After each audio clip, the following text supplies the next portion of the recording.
Ooh, I think we got that one right in time. Good evening, everybody. It's going to be another amazing stream. And I told Robert I was going to do an intro, which was going to be me ranting a little bit about the new censorship, censorship. What's going on YouTube is absolutely madness. That's not even a word. It's absolutely mad. It's absolute madness. For those of you who don't know, I didn't get the email, but apparently I've seen everybody else has gotten the email. It might be American channels more than Canadian channels. Apparently, there are certain things that YouTube will now no longer allow to be discussed on the platform, and video content on the subject will be removed. It'll be removed. And not that I ever thought I engaged in it in the first place. Maybe some videos we discussed these issues. I don't care whether or not I ever engaged in the issue discussion. It is outlandish that they say now they will remove the videos without penalizing the channel. As of inauguration, I believe they're going to actually, the threat is to give channel strikes. Styx Hexenhammer had an interesting piece on it. Styx Hexenhammer 666, where he said it's interesting. They seem to be changing their terms of service without changing their terms of service, and this is a blog post that they sent by email, but their terms of service haven't changed. So they everyone can hear me. F because I'm late. Bill V. Yes, you know what? It actually there's a lag before going live. They have announced that you cannot discuss certain issues that relate to the election and that bring up certain issues that some people have been raising with the election. They will remove the content from YouTube. It's not even a memory hole anymore, and it's not even subtle. It's overtly in your face. Now, these are not issues that discuss violence. They're not issues that discuss threats against individuals, doxing. These are not issues that are against the terms of service. This is a subject matter that they have now conveniently decided they're going to remove from the platform. And it's not even that much of an offensive subject matter. It's kind of the national discussion right now whether or not they like it. There's tens of millions of people who are discussing it. And after, 4 years of, if this discussion is now taboo, the last 4 years of the Russia issue probably should have been similar taboo, but obviously never was. Hold on, did I just see something that came up right as I said that? After 4 years of hashtag not my president, how long before it and people who use it are banned on Twitter? It's a very interesting point. That's it. That's now the eggshells that we have to walk on. I have been gauging how other channels that are educational channels are dealing with this. I've been watching Tim Pool. Not only have his videos not been removed, they still seem to be monetized. He does discuss it in an educational, informative matter, and not as in one of promoting that which YouTube does not want us to discuss, not even promote, not even want us to discuss. Viva Fry, happy Sunday, brother. I watch you on YouTube. If not, time to go to locals. Well, we're going to work around it in that we're not going to discuss the issues as the issues per se. This is going to be a crash course in constitutional law for everyone's knowledge and edification. The interesting thing, YouTube don't have terms of service. They have editorial guidelines. Touche. Let me get into that thought in a second. I forgot the line. Oh yeah, no, my joke was that now YouTube, there's another F word on YouTube. And it starts with F and it rhymes with Todd. This is the discussion now. How can YouTube possibly purport to be a platform and not exercising editorial control, much in the same way the New York Times exercises editorial control in the content that comes out on their platform? How can they argue it? They're getting to the point where they can't. And thank you very much, Slashed.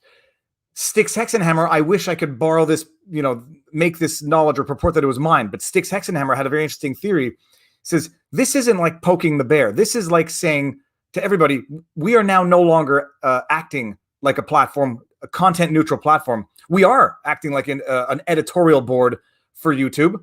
Come and remove our immunity under Section 230 CDA. And it's an interesting idea. It's almost as if YouTube is begging lawmakers to remove Section 230 Communication Decency Act immunity.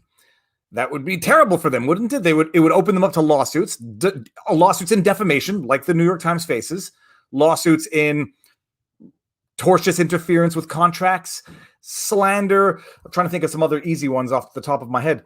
It would open them up to all the lawsuits that any newspaper would be open to. Why would YouTube do that? They make billions of dollars a year. They have all the lawyers in the world. They can probably deal with that for a little bit while every other smaller competitor goes bankrupt under the unbearable pressure of having lost the immunity that the entire internet had benefited from. So there's an idea that it could even be a strategic poking the bear, because if it penalizes everybody, that's fine. But giving everyone a $100 ticket doesn't affect the dude down the street the same way it affects Bill Gates, vice versa. So YouTube is sort of the Bill Gates of the internet. Start issuing fines, it's going to put the smaller people out of business before it's going to put a dent in the big people. So that's my rant. It's madness that they have selected a specific topic, which is itself not offensive, non-violent, non-destructive, non-doxing, nothing. And I'm a great American, thank you. And they've picked this topic, clearly a political topic, and they've restricted discussion to the point where they're going to go in and pull content, remove content from the platform if it doesn't abide by their new email blog, apparently. Why is anyone surprised? They have been moving in this direction for more than one full year. They don't want your content. You need to be moving on to greener pastures. Well, they have an exception. Their exception is drafted in such a way that it would seem, first of all, thank you very much, Mark. I didn't thank you.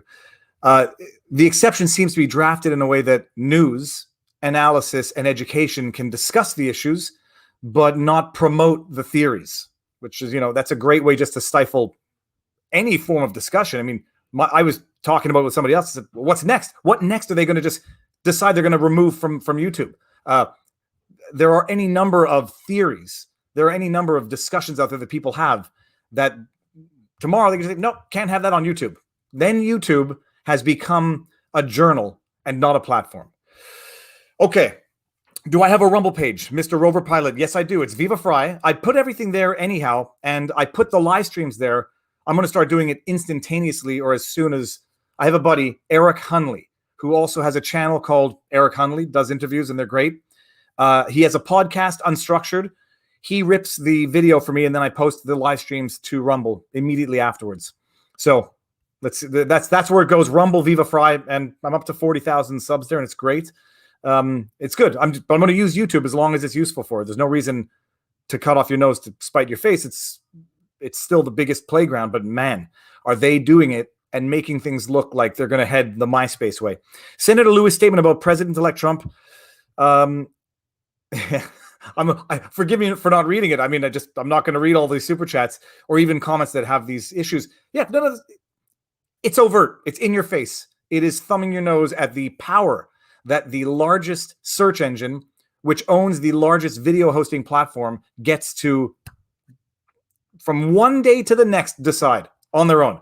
Okay, with that intro rant, no, he does not. Eric has been helping me tremendously get the content onto Rumble and get the audio onto podcast as well. So we have a podcast. It's called Viva and Barnes Law for the People is the podcast. Rumble, I'm on Rumble. I'm not sure if Robert is just yet. And we have a locals page for anybody who wants to support.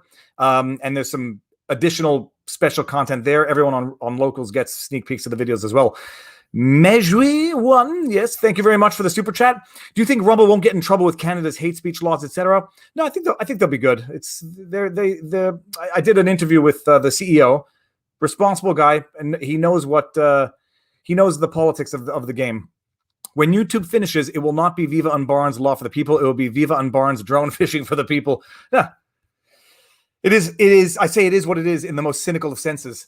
Okay, on the menu for the evening, we are talking about the constitutional issues that are currently going on that people don't seem to understand, starting with the Texas lawsuit dismissal. We're not going to get into the Texas lawsuit again because I did a breakdown of that Texas lawsuit. Just an analysis. Maybe I had some opinion in there at some point. that video was demonetized after 174,000 views because it's algorithmic. They just go in. They're not picking on me. They're not looking and say, Viva Fry, let's get that channel. They just go in and add words to the naughty list of the day. And they clearly added Texas lawsuit. So that video is performing exquisitely well. And you go, then when they demonetize it, the monetization is one thing. It kills the viewability of the video. So it's just, now it'll be dead in the water, but that's the analysis of the lawsuit. The lawsuit was dismissed on standing. We're going to get into all of this because people don't understand. I myself am confused, and I pick Robert's brain, and I pick Nate Brody's brain, and I pick Kurt's brain on civil law. And there's, some people are feeling vindicated because they predicted this, it would go this way. I know Robert is disappointed, but I know we all said standing was going to be the number one issue. I did think it deserved more than a 2-line judgment, but that's just because I'm emotionally invested. So we're going to talk about that, and we're going to go through all the constitutional stuff. What happens? What's next? What the possibilities are? What was I about to say? Super chats. I'm going to try to get to all of them. My apologies if I don't. It will happen. If you're going to feel miffed, don't give a super chat. I don't like people feeling slighted. Second thing, super chats. Robert and I split them, but YouTube takes 30%. So if that is a deterrent, and I understand it is for many, don't worry about it. It's just to show support, and we appreciate it. No legal advice. We answer some questions, but nothing in this stream should be construed as legal advice. I think that's it. Let's bring in Robert. 11 minutes in. Robert's looking good. He's smiling, which is always good to see. Robert, how you doing? Good. Okay, so I have my rant about the YouTube thing, but let's just start with that. What are your thoughts on what they're doing? Are they deliberately asking for legislators to come in and say you are acting like something that we did not give you immunity for? I mean, what do you think about what they're doing? What's it going to lead to? Well, I mean, I think it's what they believe that Democrats want them to do, which is to censor and control and gatekeep information. That it's what big media wants them to do. It's what George Soros and others that are big potential stockholders have wanted them to do. And they know the Republicans are all talk, no action. So they're not worried about Republicans doing anything because they know they won't. I mean, that's just realistic. I mean, for 4 years, these complaints have been raised. And for 4 years, all they've done is talk. I mean, Senator Hawley has introduced some legislation. Cruz and Paul and some others have said stuff, but they have taken no meaningful action.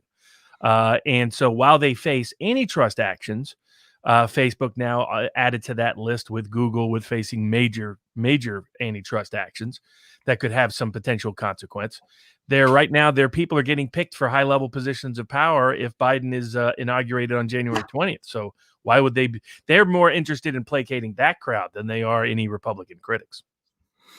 And that's what, we're paying attention to who's being picked. I lost a bet based on elections to a friend, and when I gave the $20 bill, I wrote on it, this is what I think is going to happen under a Biden presidency. The first thing I said was it's just going to be rampant tech censorship, and it's going to be remorseless because on the one hand, it's going to be seemingly virtuous for those who are imposing the censorship, and it's going to be consequence-free, so it's going to be virtuous and with impunity, and it's going to get worse. It might kill Twitter. Like I do have a feeling Trump will be off Twitter in late January. So Twitter might go bust. It might become, a vapid echo chamber.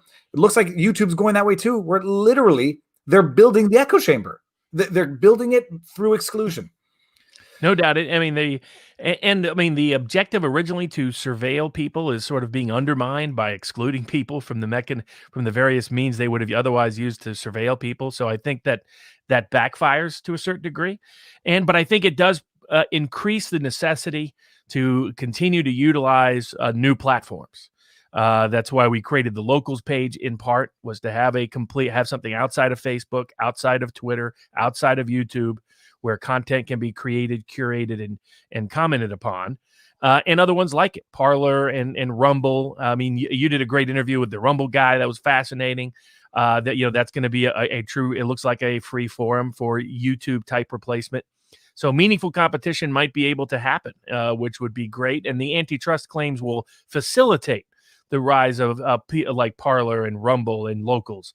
But people need to start supporting it and going to those places more and more, sharing it, getting involved in it, getting invested in it.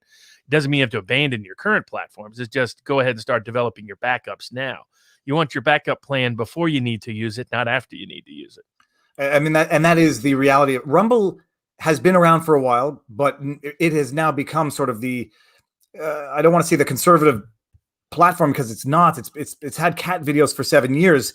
It's just that it is now where people are going because it's monetized for the creators, which is sustainable for the creators. Unlike BitChute, which is nice for backup, but it's not good for the creators. But it looks like it looks viable. I'm just bringing up cultural. Okay, a dumb question. Police can't circumvent the law by having ordinary citizens act as their agents. Could big tech be sued for being agents of the state? I mean, we've discussed currently actually a suit pending along those lines where they've found evidence of coordination. So the center, so Robert Kennedy's group is part of that, of bringing legal action to deal with that. And so where basically they're finding coordination between state governments and federal governments and Facebook and other social media trying to suppress dissident information. So that might be one of the better cases to bring, because that's what you have to show. There is a right to bring a civil conspiracy under 1881 that was designed to deal with the Klan in particular, that reaches civil rights violations where someone is effectively acting like a state agent. What it is all the courts to date, like we'll get into pretty soon, have been politically corrupted and deferential to big tech. I mean, is the reality. I mean, and there's a lot of areas where they've become defunct as a meaningful independent check on the abuse of power. But one of them has been big tech. So it's going to require continuous creative cross pressures of litigation and legal reform and political action, as well as independent entrepreneurial activity, to really contest and fight these big monopolists and their new attempts to curtail and gatekeep speech and ideas. What people don't really appreciate. I mean, I appreciated it in Canada, but they say like government's going to go and try to break up the big tech.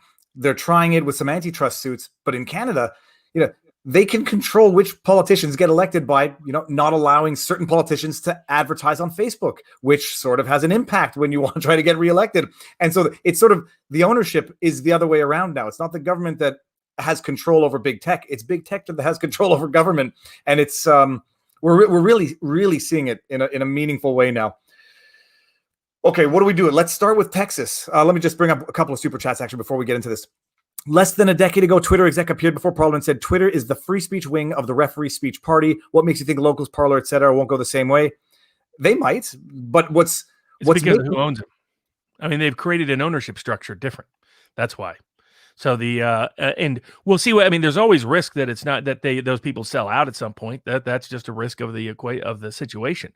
But to a certain degree, when your competitive edge is the fact that you provide free speech, there's going to be a market disincentive to try to go differently. And your interview with the Rumble founder was very good. We know the people who founded Parler. These are people who are not trying to make money off of it. I mean, Rumble, they're trying to do solid, but their goal isn't money making as much as it is to provide a real meaningful, to return the internet to its roots of being a platform that frees up speech and communication. That's definitely the case of the founders of Parler, and that's definitely the case in the founders of Locals. So you have the most reliable people you possibly could involved with the founding of those organizations and institutions. And so you might as well at least give them a try, at least have them available as a backup and start to utilize them more and more because they may become meaningful competitors to the big tech censors that want to control and gatekeep what you think, see, hear, and believe. All right, and now I'm going to bring this up because Utreon has been, and I've been saying Ultreon the entire time, but Utreon is another video hosting platform, and he's been, first of all, very generous with the super chats, but it is good. It is good advertising. Utreon, Uncivil's on Utreon. Viva, let's get on this week. Okay, Utreon, email me again tomorrow, or I'll email you, and we'll figure this out. And for anybody who thinks cynically and says Locals is behind a paywall, there is some content that is available for followers who don't necessarily support. There's some content that is exclusive for supporters. That's just a show thank you. And basically everyone on Locals just gets sneak peeks of my vlogs, and then the rest of the world gets them on YouTube. Most of the content is still free. But if we're going to make these or a place like Locals viable, there has to be a subscription component. And it's $5 a month. So, you know, this is not earth shattering.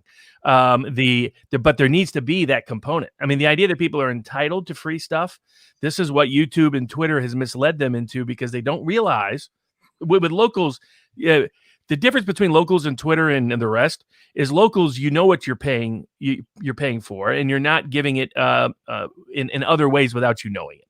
On Facebook, on Google, and everyone else, you're paying. You just don't realize you're paying, and you're giving a lot more than you're getting in return. You're giving a lot more than $5 worth. That's how these companies are worth so much. So why not have an honest transaction with a company that is protecting your privacy and protecting speech at the same time than to go otherwise? But I get some people who are like, why are you doing anything behind any kind of firewall? It's because we need to provide real meaningful independent support for these independent groups. And part of that is going to be a subscription-based model. That's just the reality, unless you want to be dependent on advertiser dollars or big tech. And if you don't want to be dependent on those two things, then you need to have because money has to be there for these people to function. And if anybody, I didn't truly fully appreciate it until I read the Google antitrust suit. For anybody who really wants to fully appreciate how much they own of you, even if you're not on the platforms, go read that suit or watch that video. Okay, and then last one before we get into the actual issues. If the Democrats take control of the White House, will the antitrust suits go anywhere? That's a good question. Oh, that won't matter. They'll move forward. So the reason is because a bunch of the one good thing Barr did, frankly, maybe the only good thing it turned out he did, is that the state, and it wasn't really totally within his control, and this is probably a good bridge to the Texas suit. Yeah, a bunch of state attorney generals were going to bring that action no matter what the Department of Justice did. So the Department of Justice brought it along with them. The Justice Department now is not in a position to unilaterally dismiss. And I know some of those people that are in the Justice Department that are part of the antitrust division, they're committed antitrust people. So they're not either really Republican or Democrat. I mean, there's people like Matt Stoller, who does great antitrust work. He's on the left, but he's a deep, deep antitrust guy. And he's probably the best place you'll get for real insightful criticism of the nominees of Biden if Biden is inaugurated, because he'll give you eviscerating criticism of some of these neoliberal corporatists. But yeah, so those suits will march on. And my guess from reading them and reviewing them, we may get to Facebook a little bit later, but they have a very good chance to succeed. Okay, now let's start with this. Van Cobra, this was the moral of the social dilemma. If you're not paying for a product, you are the product. And if you really watch the social dilemma to fully appreciate that, but read the Google antitrust suit or watch my vlog on it if you want to have someone read it to you at hyperspeed. Okay, thank you very much for the super chat. And now let's do this. What time? 22:43, Texas. Without going back over the suit, the lawsuit was Texas suing 4 other states directly to the Supreme Court under the original jurisdiction premise. The lawsuit was Texas suing Pennsylvania, Georgia, Wisconsin, and Michigan, alleging that a number of things, factual things, but also legal questions about whether or not their election laws were unconstitutionally modified. So, and whether or not in so doing, did it cause problems? So that is as much of the factual basis that we need to walk on eggshells on YouTube. The issue, and like I mentioned in my vlog, and as much as I understood it, standing was going to be the issue. How can one state sue another state for their own state laws? The argument that Texas raised in their brief was that there's the electors clause in the Constitution, and that determines how states govern themselves to appoint electors to effectively nominate the president. These 4 states, in having done so through what are arguably unconstitutional laws, have basically diluted Texas's votes in that they follow the laws, and now their votes are going to be sort of diluted or contradicted by the results in these states that are now abiding by or reaping the fruits of unconstitutional laws. They sue in SCOTUS. SCOTUS dismisses in a 2-liner on standing. So I guess first question, the electors clause in the Constitution, do you want to give everyone a briefer, an explanation, and maybe a history as much as you can recite offhand? Sure. So the Texas state claim was the best possible claim that could be brought. They did a very good job of keeping it under wraps. Democrats were completely sideswiped by it.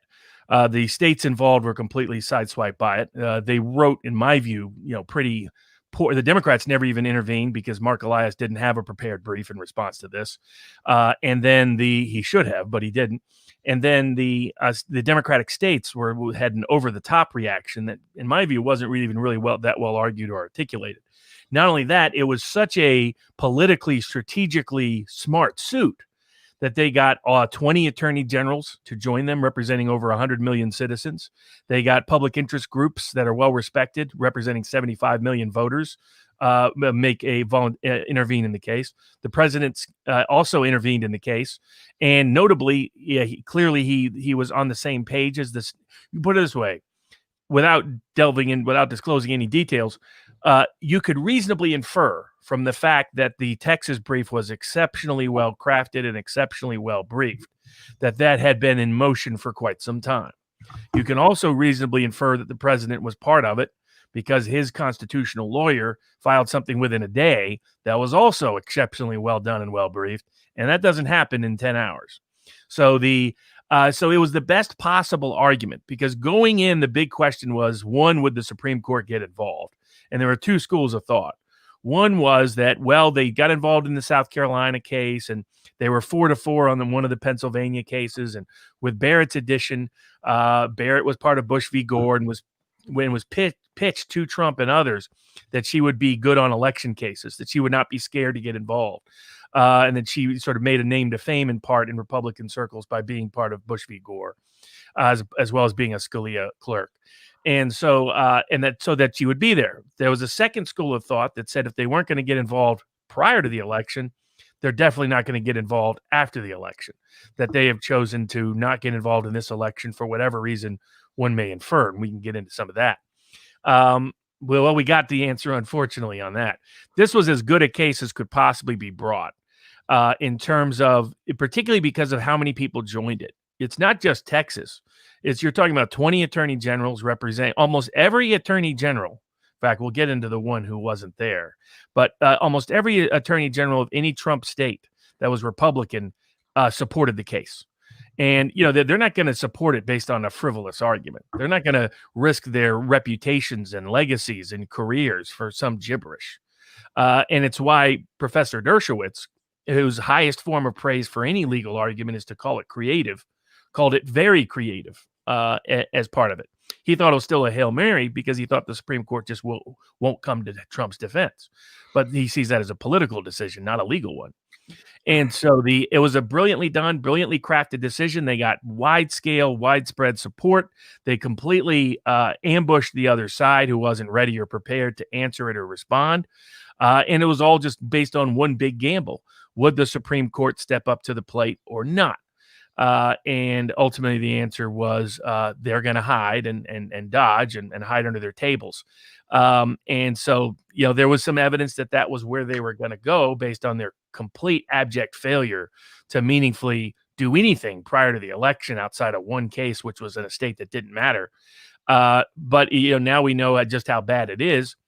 And particularly the fact that all three Trump appointees hid speaks volumes. And it's probably not a coincidence that the man they really thank for their position, Mitch McConnell, the only attorney general who did not appear in defense of these arguments from a Trump state that was a Republican attorney general, was Mitch McConnell's protege, Daniel Cameron, in Kentucky. So I got some criticism previously for pointing out Cameron's connections to McConnell and the way he handled the Breonna Taylor case. But now you get to see egregious examples of it. And why wasn't he there? Why wasn't he involved? What was it what did that signal to everybody that he wasn't? Why has Mitch McConnell been so quiet? This is what happens when we appoint Federalist Society Supreme Court justices that stab Trump in the back the moment they get the chance, and that's what happened.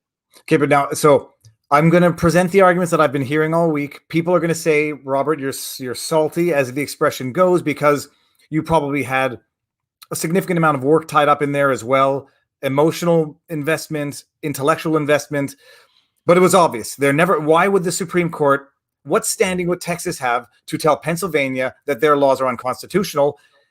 Or if they want to do that, go to a Pennsylvania state court and don't ask SCOTUS to adjudicate on that issue. A lot of people are saying it was obvious from the get-go. And I want people to appreciate the two arguments. Oh, sure. Go for it. Right, so a couple of things. One is, I'll get to standing. My own view, and I've said this in a wide range of contexts, anytime a lawyer tells me to take standing seriously, I never take that lawyer seriously ever again. And that's because of the history of standing, which we'll get into. But the key component here that was unique, it was extraordinary. A wide range of commentary seemed to completely ignore the electors clause. That this was not a situation of Texas suing Pennsylvania to deal with how Pennsylvania elected their state legislature. It was not Texas suing Pennsylvania about how they do pot laws.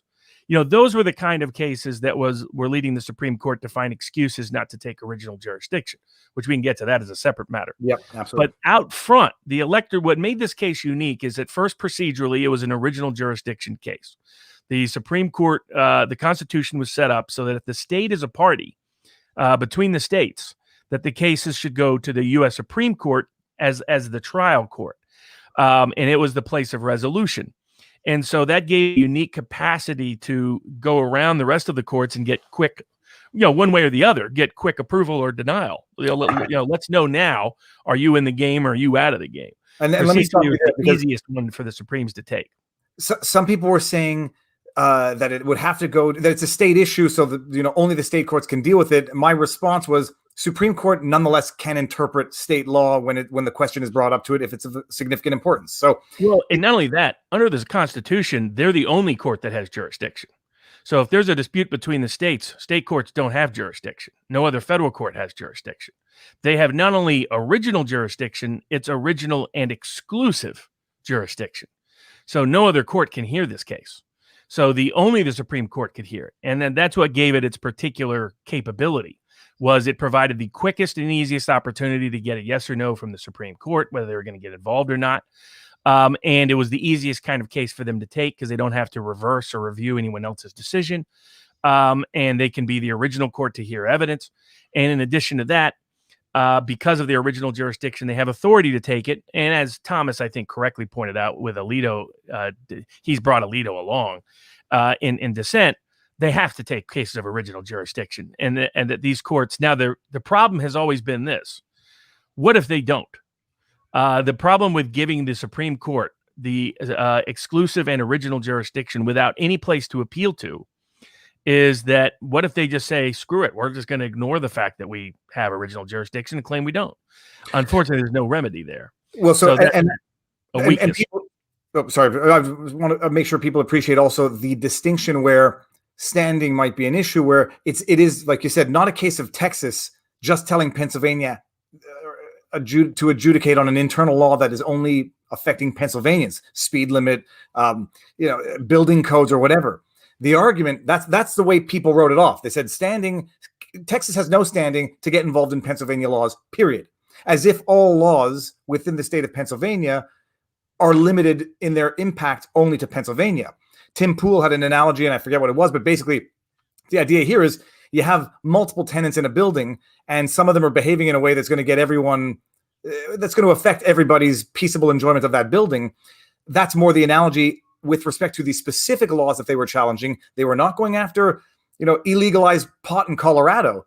They were saying Colorado has done something that's going to affect us as a state in a consequence, and therefore the court, we have standing in that we have suffered an injury in fact, in that it's going to dilute our legit votes, which follow the law, compared to those which allegedly didn't. And so that's the distinction in terms of the laws that were being challenged. This was not just challenging a simple local state law, as the argument would go. Supreme Court says no mas, no interest. Yeah, and that's so the first part is original jurisdiction shouldn't even involve a standing issue. They should take jurisdiction and then hear it on the issue of whether they think standing exists. I'll get to that being just a made up doctrine, but that should have been the first step. So the fact that it was original jurisdiction, that Thomas is correct about that, and Alito has joined Thomas now. The fact that none of the originalists on the Supreme Court appointed by Trump joined him tells you how originalist they are. Give me an originalist interpretation that says a Supreme Court does not have to take original jurisdiction over a case that they're given original and exclusive jurisdiction. And just originalist argument for that. Just so everyone appreciates, the original jurisdiction clause in the Constitution literally says, among other things, when a state is a party to a lawsuit, the Supreme Court has exclusive jurisdiction and not appellate jurisdiction. It literally says it verbatim. So yes, exactly. I mean, there's no doubt. That's where, I mean, Thomas is the only justice closest to originalism up there is Thomas, and he really tries hard to get there. The rest of them are not originalists; they never were. They're selective originalists for when it's convenient. Now, the second big problem was all these people were reading the Electors Clause as if it didn't read what it said. If the Electors Clause said the state, in its own discretion, may select electors however they choose, then they would have an argument that there has not been, in fact, a violation of the Electors Clause. That should be the standard, not standing, which I'll get to. And then that would be the argument for these other states. Hey, Texas can't claim an injury, can't claim even a breach. They may be able to claim an injury, but they can't claim a breach because it gave us full discretion. That's what everybody was acting like. I saw these people making commentary, oh, this is states' rights issues, Tell Al Gore about states' rights issues, Bush v. Gore. So I want to hear people defend Bush v. Gore and defend this decision because you can't defend both, particularly the concurrence of Rehnquist, Scalia, and Thomas in that decision. But putting that aside, the Electors Clause instead said the state can only pick electors as the state legislature directs. That is, as Thomas and Gorsuch just recently wrote in the faithless electors case, that's previously in the term limits cases, that's an obligation, not a empowerment. It's an obligation. It's you as a state shall do electors in this way and send electors in this way. And what's critical behind all of this was it's like the entire constitutional compact got forgot. And this was an agreement amongst sovereign states. And if the parties to the contract can't enforce a breach of their own contract, then nobody can, and you don't have a contract. If a contract's not binding, it's not a contract. It's a piece of paper. It's a piece of parchment in the National Archives to look at. It's like the Soviet Constitution was a great constitution on paper. So the whole point of it, the most logical people to sue were always the states for a violation of the Electors Clause. And for folks out there, by the way, courts have said candidates don't have standing, voters don't have. They say nobody has standing to enforce the Electors Clause right now. Don't get there yet, because I want to get to that. That's the part where just you want to pull out your own hair. JD, I read the. I'm just answering JD's comment here. I read the clause to the end, and it does say the appellate review, but it specifically says in the beginning, it says something about having original jurisdiction over ambassador issues and a lawsuits where a state is a party. Original jurisdiction, so you don't have to go through the appellate court. Makes sense. Why would you want a dispute between the states to be resolved in either state's courts? That makes no sense.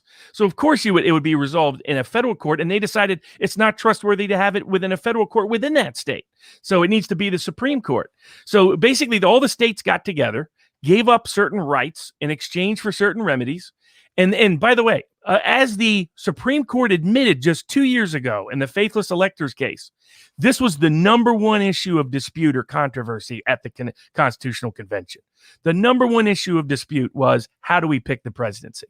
Because this was the only office that was going to regulate and govern everybody as a singular person. So states were paranoid about how this office was going to be picked. They're also worried about them getting manipulated by foreign powers, by monarchical interest, by a wide range of concerns. So it was like, how are we going to make sure that we don't lose all of our rights overnight because we pick a bad president?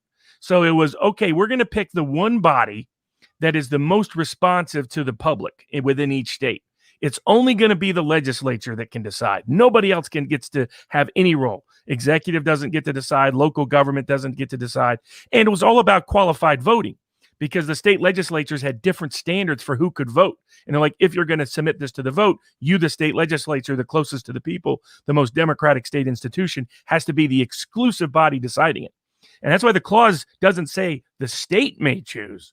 It says the state, comma, by a method chosen by the state legislature may choose. And that provision makes no sense if you can't sue about it, if you're one of the contracting parties originally to the case. So that's why I thought it was the strongest potential claim. And I haven't seen a refutation to that. I've seen generic arguments about standing that just skip over the electoral clause provision. And that get to other cases involving other fact patterns. And so like Ben Shapiro was saying, oh, you can't take this case because it will mean every state can sue every state. No, it doesn't. Every case is not an electors clause case. This is a very unique issue. And that is where the oversimplification to the point of distortion is to say state rights. And I see people saying this. I'm very much a states' rights person, so I sort of like, the SCOTUS's decision. That is if you view the laws that were being challenged as being purely state laws that only impacted the states and not ones that were based on a provision of the Constitution, which is the contract between all of the states. So this is not between the legislature and the citizens of a state. This is among the signatories to the Constitution itself, so I didn't understand. I mean, I understood their decision. I think it's wrong, but above all else, it's wrong in that it's not justified or motivated. If they were going to say this is a states' rights issue, they needed to explain it, and they needed to explain how they got there, and they didn't. And they didn't even and some people are saying because it's such a stupid question, it's not even dignified. It shouldn't even be dignified with an answer. Hogwash. Because if they're going to say that this is purely a states' rights issue, interpreting the electors clause of the Constitution, they needed to explain it because people need that explanation. And the absence of an explanation is no explanation. No doubt about it. And then last, the fact they relied upon standing is always hogwash. The standing, tell me, I want these textualists and these originalists to show me where is standing in the Constitution. Show me where they were debating standing at the Constitutional Convention. Show me where they were debating standing during the constitutional ratification. Show me any case in the first 140 years of our jurisprudence where we ever talk about standing. We invented standing in the 1920s because our lazy courts didn't like their docket being so busy. And then they started to realize this is a wonderful political tool we can use. And so problem one with standing is it doesn't exist in the Constitution. The only question is there a case or a controversy, not is there standing? The second problem is look at it historically. It doesn't appear anywhere in the record, either in the Constitutional Convention, the ratification debates, or the first century plus of our legal history. And then third, look at how it's actually been applied. So I've put up on the locals board just one article, law review article, that looked at every Supreme Court case of standing. And they said it's one of the most politically manipulated, disparate, discriminatory doctrines that exist, aside from it being a jumbled mess of law. And it's a jumbled mess of law because it's bogus. Standing is what I call one of the many Pontius Pilate tools the courts have. So whenever the courts want to get together and say, man, I really don't want to crucify Jesus, but I got to wash my hands of this because my wife really doesn't like the guy. That what they do is they come up with a doctrine like standing is their favorite one. They have others, ripeness, mootness, latches, whatever else they want to throw in there. But standing is their favorite one. It's a made-up doctrine. Don't take my word for it. Legal historians have called it fabricated. Legal historians have called it invented. Legal historians have said nobody. In fact, this is a quote from one of the leading legal historians.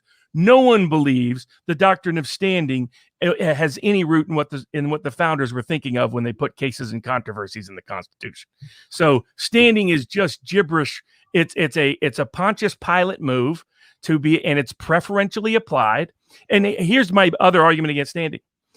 Find me any case, any court, any judge, and chances are I can find an example where they've contradicted themselves on standing, where they found the almost identical fact pattern, just different politics, and voila, suddenly standing is there. Well, I mean, look, we don't need to look much further than the mandamus in the Court of Appeals, given to Hillary and not to Flynn.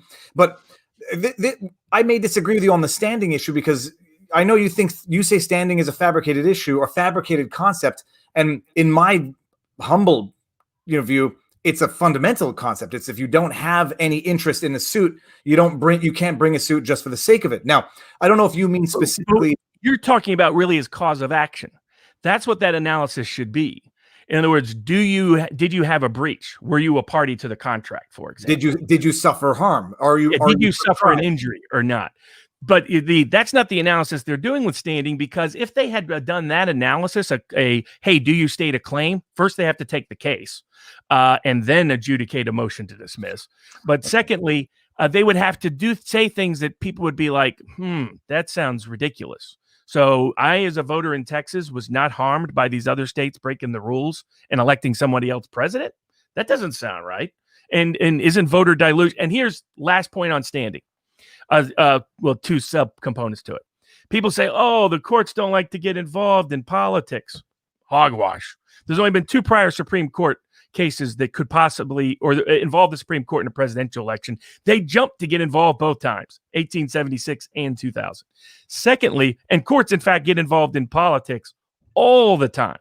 But if you want to see how ludicrous their standing doctrines will be about voter dilution, because what the Supreme Court is doing, a bunch of other courts are doing, they're saying now you can't bring a voter dilution claim, period, unless, well, you just can't. That's what they're saying as an individual. They're saying states can't do it on their behalf. Individuals can't do it on their individual's behalf. Campaigns can't do it on a campaign behalf. Well, go back and read Baker v. Carr and read how, because the Supreme Court gladly went in and dictated to states how they could apportion their own state legislative districts. They started out in Tennessee, so that's why I know that history. But so hold on a second. So it's states' rights unless it's state level apportionment, and then the U.S. Supreme Court has standing. And by the way, who sued? Just voters sued, random voters. They didn't have any individualized, particularized injury of the kind they're talking about now. So they have a completely hypocritical set of doctrines whenever they want to get involved. That's why I say I can't take standing seriously. I could take seriously an analysis of whether you have an injury within a cause of action, but that's not standing. That's your old classic cause of action. You either proved a breach or you didn't. You either proved an injury or you didn't, so forth. And it's an interesting distinction that I hadn't verbalized properly in my own head, because when I think of standing, it's true. I think of, is your action prescribed? Did you wait too long? Are you a party to the contract under which you're suing? That still requires an adjudication on the merits of the dispute to some extent. Here, what they said, which is why I feel sort of totally unsatisfied and I feel robbed from a judicial perspective. There was no even addressing the merits, even on the merits of why they would dismiss it for lack of standing on the substance of the standing. They just said, we're not even considering anything here. So that's where legal and political scholars basically have said standing is one of the doctrines whereby the courts limit their own power because they want to limit their use of political capital and don't want to expend it too risky in certain circumstances and situations. So it's always a purely political decision whenever standing comes into the play, and it's because of its disparate and discriminatory application, its lack of historical roots, its lack of contextual text, that people like me are harshly critical of it, because I just don't see that's a place for the courts to be. A court should not be voluntarily limiting who has what it really does is limits judicial accountability and limits judicial accessibility.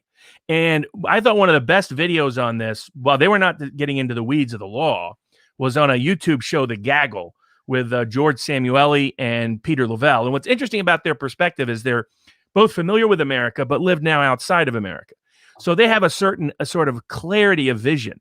And what they were saying was, look, with all these people concerned with this big issue, isn't the great Supreme Court the elders of the country that should help resolve the issue either way, so that people feel comfortable that, hey, this is the institution we have, and the institution stepped into the breach, and the institution answered the question, even if we don't like their answer, like Bush v. Gore, some didn't like the answer. That would have, like, there was a federal court in Wisconsin that took the case, said standing did exist for a candidate, and explained why he didn't think this was a meaningful electoral college violation, what Wisconsin did. I disagree with it, but at least he's taken the case. And they were like, if the Supreme Court hides under the table, and that's how the ordinary person is going to see it, because that's the other problem with these doctrines. These doctrines are useful for limiting your political capital as it relates to other branches of power. It's counterproductive for public persuasion, because the ordinary person here standing and they're like, what is that crap? They know right away, oh, you're just hiding behind a fig leaf. This is when mommy and daddy give a bad answer to the kid. Kid's like, that's not the reason you did that. This is part of the problem, actually. And this is really the nail on the head, is half of the people are going to not understand the standing dismissal or why it is eternal truth. Number 4, why standing is hogwash, and at least why this decision is hogwash. All they're going to say is, from their political blinded perspective, dismissed. It was totally meritless, and it was dismissed even though they never got into the merits. The other half are going to say, this is political nonsense. I'm choking on my tongue. We get told we're too early because there's no injury. So no standing because no injury. We wait, and then we're told, latches, you waited too long, no standing, dismissed because you waited too long. Now they're saying, states' rights issues, so you can't get involved. On the states' rights issue itself, it was in Pennsylvania. One of the Trump suits got dismissed because they said you can't prove that you suffered any injury in fact. And so half of the people who, this pleases them politically just run with it. It's a 40th lawsuit dismissed because they're so frivolous. And the other 75 million are saying we can't get our day in court, literally. To hear it's courts that have forgotten what their role is, because at the end of the day, the court's only power is the public belief in their authority, the public belief in their integrity, the public belief that they will intermediate disputes exactly like this based on objective principle and neutral dispatch. What the Supreme Court reminded everybody is, oh, no, that's just always been an illusion. We're just political actors operating from a position of power, and we'll screw you if we want to. We'll help you if we want to, but it won't be based on principle.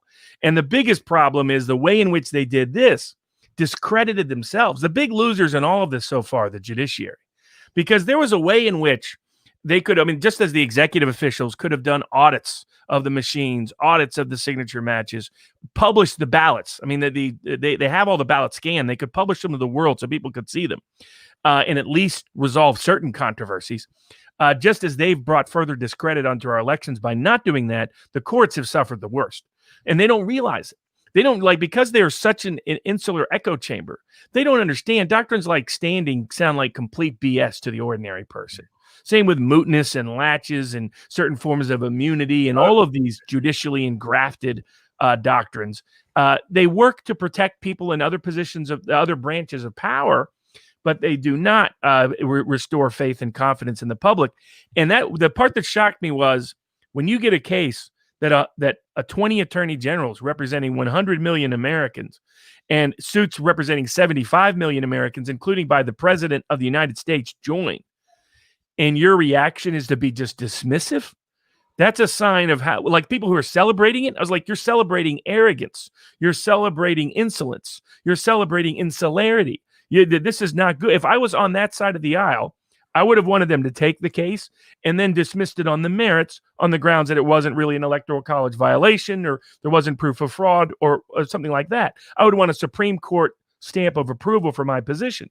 As someone who just believes in the court's capability, its possibility, and the constitutional roadmap that I thought was quite brilliant in the way we set things up, to see them completely scrap that roadmap and not step into the breach is a very tragic and sad day for those of us who believe that the court has a meaningful role in American life. And I would like everyone to appreciate it because I'm close to both sides of the argument. Nate Brody put out a video Thursday of last week saying, this is a no-brainer. This is a state law issue. Supreme Court has no business intervening, and Texas has no interest in intervening. I don't care. From what I know, I still think that is a superficial way of looking at the specific issue. This is not purely a state law question. This is one that relates to the Constitution, interstates, and SCOTUS is the only entity that has interest that has the authority to adjudicate. Especially moral authority. Now we're left with a political break. All the courts basically educated people on something I've been dealing with for 20 years. So the courts have, when people say courts don't like to intervene, they intervene all the time. They just intervene on one side. They intervene on the side of power against the little guy disproportionately. So I've been listening to these crazy standing latches, mootness, ripeness arguments now for 20 years. And they're using as excuse for some little guy who just wants to get on the ballot. Some small independent candidate like I represented in Virginia who just was trying to get on one ballot. And somehow all the rules had to be strictly enforced against him. And the courts rushed to the rescue of the state to keep that dangerous person off the ballot, but for the suits that we brought. And so they don't understand these doctrines never sell well. And now they're just as the high-ranking FBI and the national security establishment and the deep state kind of apparatus educated old-school, law-abiding military vet, police officer Republicans that the highest-ranking law enforcement, military, and political structures in our country are institutionally both corrupt and incompetent. Now the Supreme Court has let them know. So, by the way, we're a bunch of cowards. We're some of the biggest cowards in the room. When the shots get fired, we're throwing grandma out the door first. It was not an endorsement of their moral courage. That's for sure. No, and what I'm now truly appreciating in terms of your level of frustration over all of this is the investment that you've had, the intellectual and emotional investment in this, to see the substance, the merits of the Texas lawsuit have never seen the light of day. And Right. there were serious allegations in there. People think that it's been dismissed because it was so frivolous. They had their opportunity to show facts. They never got to the facts or the allegations of that lawsuit. And the court did not even explain why, in virtue of what they were substantively denying Texas its day in court, if only for the court to say this really is a states' rights issue. These, the election laws in every state, it's up to them and them only. And if they're unconstitutional, let them write that in a decision that's going to last and that's going to assure the people that honestly address the facts, honestly address the law, and a meaningful, at least make sure the electors clause means something. Because if it doesn't, because at this point it means nothing. At this point, this provision we had means, hey, well, if you as a state want to steal it, go steal it. Just as long as you can find a way to steal it, steal it. Because the one limitation they had was the only way you could rig an election for the presidency was you had to get control of the state legislatures. And the problems the Democrats had was in Arizona, Georgia, Michigan, Wisconsin, and Pennsylvania. All the state legislatures were Republican. So that they couldn't go through the state legislatures to get what they wanted. And so they circumvented it. Well, the electors clause says you can't do that, but all the courts are saying, nah. That was just, and that's why they can't honestly say that. That's why they look for other pretext. Oh, you don't have standing. Oh, it's laches. Oh, you should have sued sooner. Oh, you should have sued later. All of these kind of things. And what I don't think the courts understand is someone who is an idealistic at heart about the courts. They're discrediting these institutions, right? The rest of the world sees America as the rule of law country. So to see the U.S. Supreme Court dodge all of the controversies about a U.S. election that involved almost every state to the union asking them to take the case or address the case in some form or another is embarrassing. Our courts look worse than foreign courts do.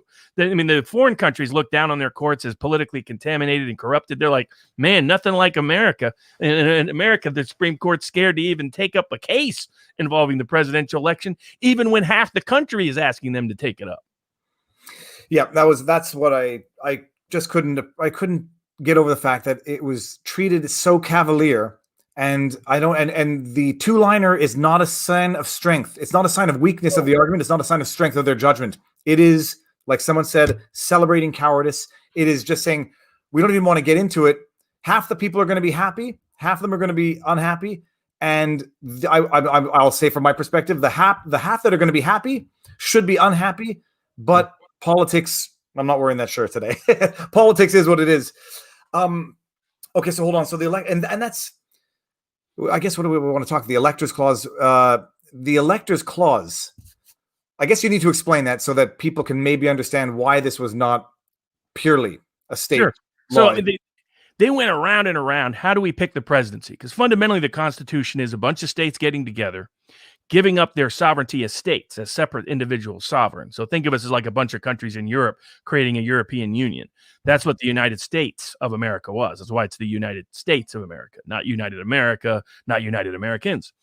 And the only risk was, like, they had all the states were going to elect their own House members, elect their own senators. The only real risk was the presidency. And people should remember, there was no office like that. I mean, we'd come from centuries of royal rule. So the idea of an office like the presidency, we're accustomed to it.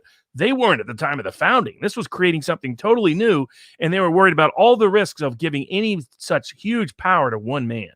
That was the great fear, that somebody would declare themselves king, that someone would be co-opted by the monarchies of Europe, and so forth.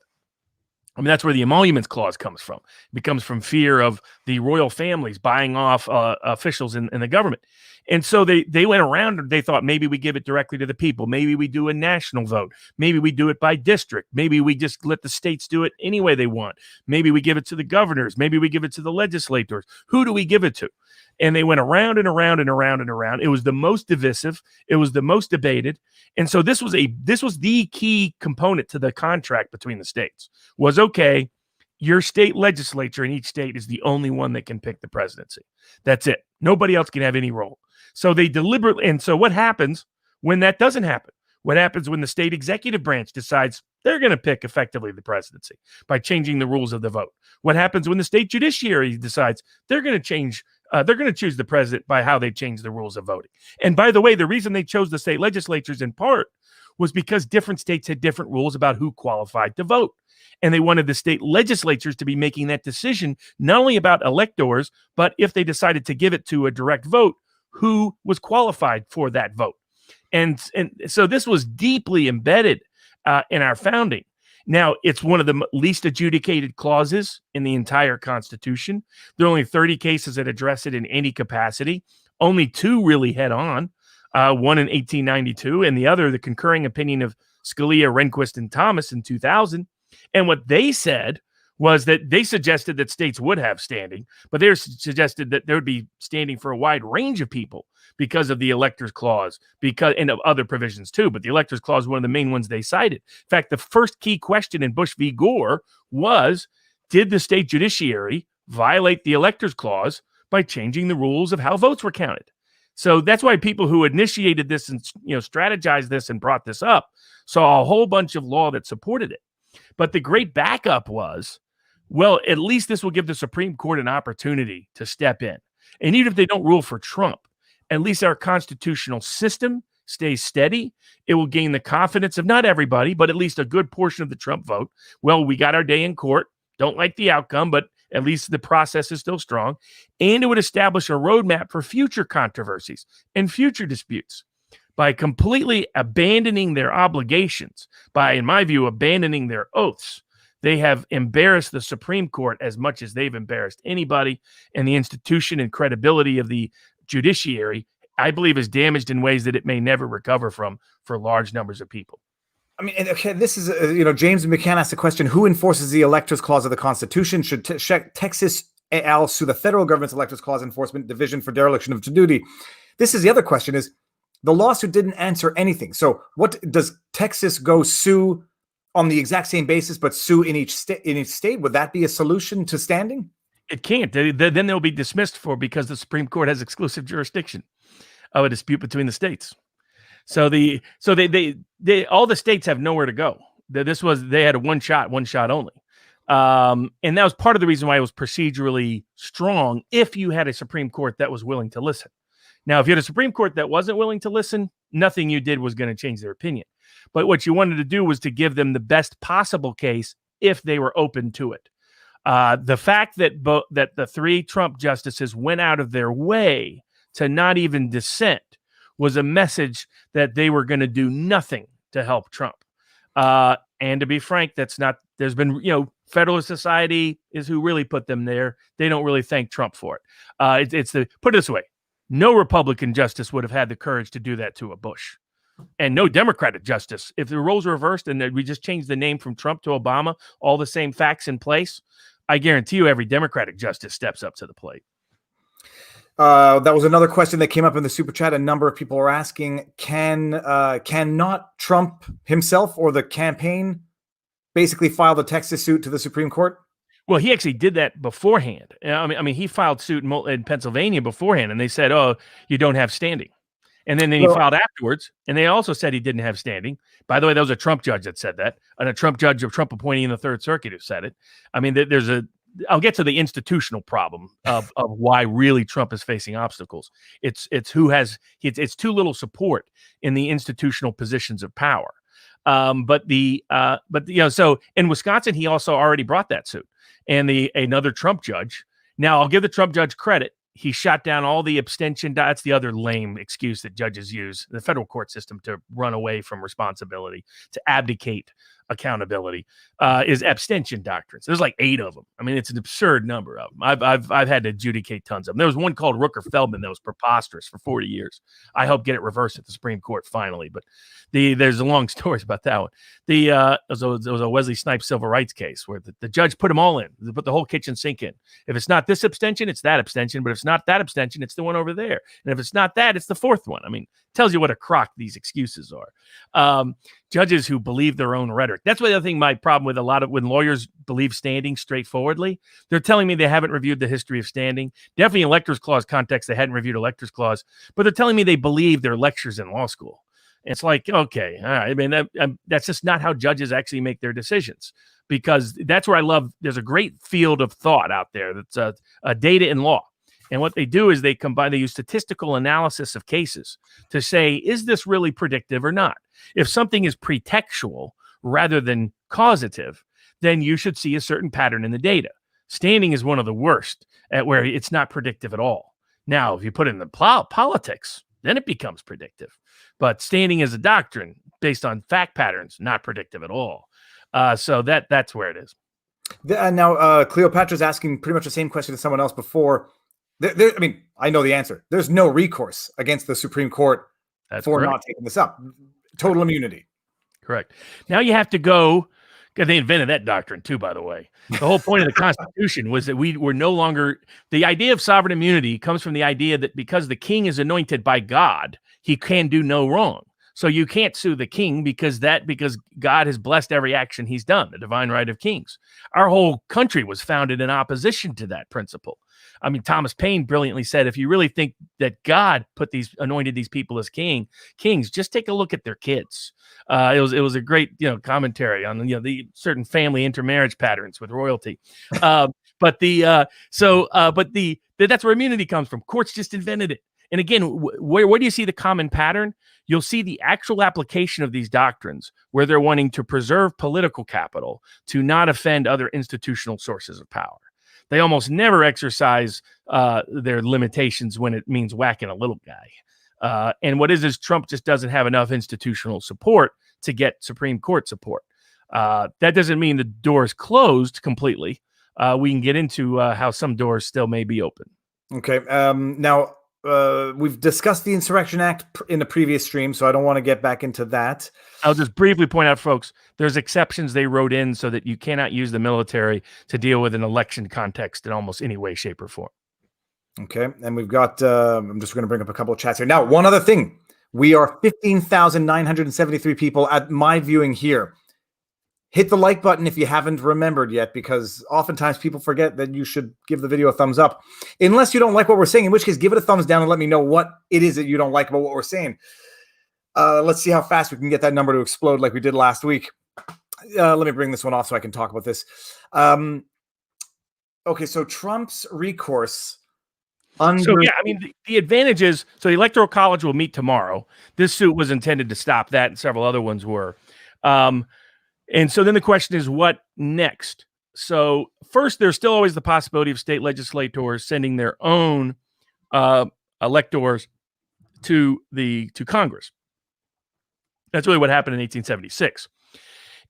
But ultimately, the next big decision maker. Now, he has a Wisconsin federal case challenging on the electoral on what Wisconsin did on the same grounds as the Texas suit. That's going up to the Seventh Circuit, headed to the Supreme Court.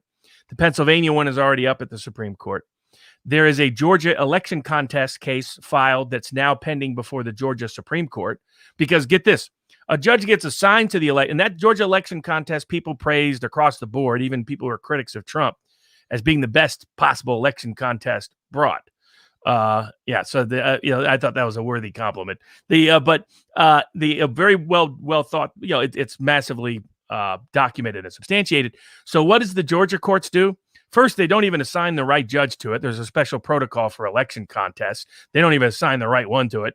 And then the one that does get assigned to it just decides to delay it interminably. And they just not hear it on the quick time frame they're supposed to. That's what a crock our courts are exposing themselves as. One great utility, like I said, Trump is magic at undressing the emperor. He just keeps pulling out the curtain and saying, look at that emperor, look at that emperor, look at that emperor. Robert, my problem with that is I agree with you, but I think that that is only apparent to people who actually have their eyes open. And there's a great many people out there, more than I can even possibly imagine, who say, baseless lawsuits, look what happened in the courts. Of course, YouTube should remove certain videos. Why shouldn't they? I mean, there are people, but that's, I think, always true. There's that. That's why the biblical proverb is let him who sees. It's some version thereof. I'm going to butcher it, just like I did in 23 for years. But basically, if you knock, it will be opened unto you. If you look, you will see it. But we've designed our systems and societies that does require that first act. for those people that are in the dark, there's not much you can do if you're stuck in Plato's cave, dance into the shadows. But you got to come out and look at the light if you're going to discover or create truth for others. The one I have in my mind always is the Lord loves a working man. I think I got it from the movie The Jerk, first movie reference. And I've realized over time that it's not that the Lord loves a working man. It's that the working man tends to find their own solutions and therefore can attribute to the Lord what actually is the result of their own work, which is, when I finally understood what it meant, it was enlightening. Okay, sorry. So actually, there's one thing I don't understand. People are asking, can Texas boycott? Can they not give their electors? Would that do anything? Would that have any impact? So, yeah, I mean, I've heard different proposals. I heard that and then send more electors. The only limitation in the electors clause is the number of electors is limited as to who you can send. And in terms of the number that you can send, then if you want to make sure that their vote counts, you can go there. Now, I guess the question would be, there's really not a lot of rules for the Electoral College. They usually get together in the state legislatures. There's the limitations. They can't be a federal employee. In fact, by the way, courts have used that in the past, and other governors have used it. Like in 1876, the governor of Oregon substituted out the Republican elector because he was a federal officer, and he substituted him with a Democratic elector. So, I mean, these kind of games have taken on forever. They did it in 1800 to Thomas Jefferson in New York. I think maybe New York didn't even get their electors in time. As a general rule, not sending electors isn't going to do much because you as long as 270 electors vote for Biden or vote for Trump. I mean, presumably vote. Now, here's the other thing. Theoretically, the electors can vote for whomever they want on Monday. So there's nothing. What is some state laws that the Supreme Court said were constitutional in 2018. Some state laws punish you if you don't vote a certain way. Others claim your vote is immediately invalid if you vote against the way you were sent by there to vote for. But how that would actually work in practice is far from clear. How exactly would they replace them in time, so on and so forth. So given that let's presume that they meet on Monday. Now, purportedly, Trump electors are going to meet in various states and claim they met and voted for Trump, like at least in Nevada is the rumor. I don't know whether that's true, but that is something they can do. I mean, what triggered the dispute in 1876 was a bunch of different people sent in different electors. So you had the canvassing boards from the states send in one set of electors, and you had the legislatures, or in some cases just other bodies, send in other electors. And the question was, how do you interpret it? What's intriguing is, in order to deal with all this, we have three provisions that are applicable.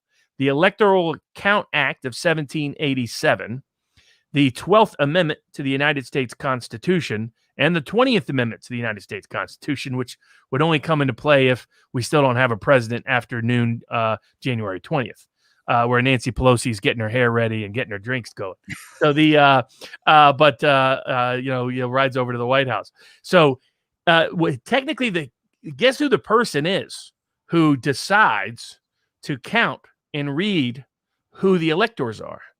The president of the Senate, who's the vice president of the United States, the current one, not the new one. So it has long been in sort of academic debate as to whether the vice president could just declare whatever electors he believes are the actual electors. It appears that the 12th Amendment gives him that non-reviewable power because it didn't have to list anyone. In fact, what happens is the Senate and the House get together in the same chamber, but only in an observational role, not in an actual powerful role. And the vice president comes up and says, and he goes in alphabetical order. Here we have this many electors for this person from this state, and goes on and on.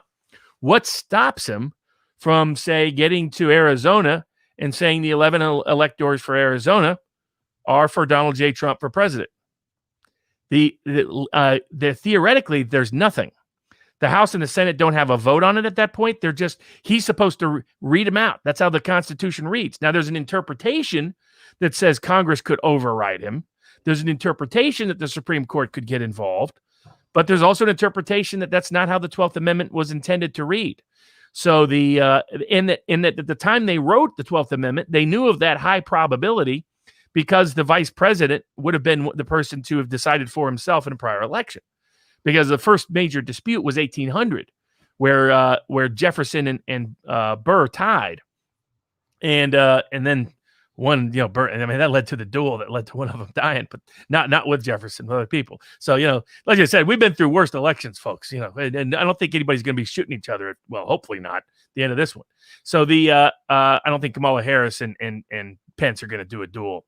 But here's what I have no doubt about: if this was the roles were reversed, and this was Joe Biden for Barack Obama as vice president, or Kamala Harris for Joe Biden as vice president, do we have any doubts that she would try to exercise this power? Now, do I think Pence will?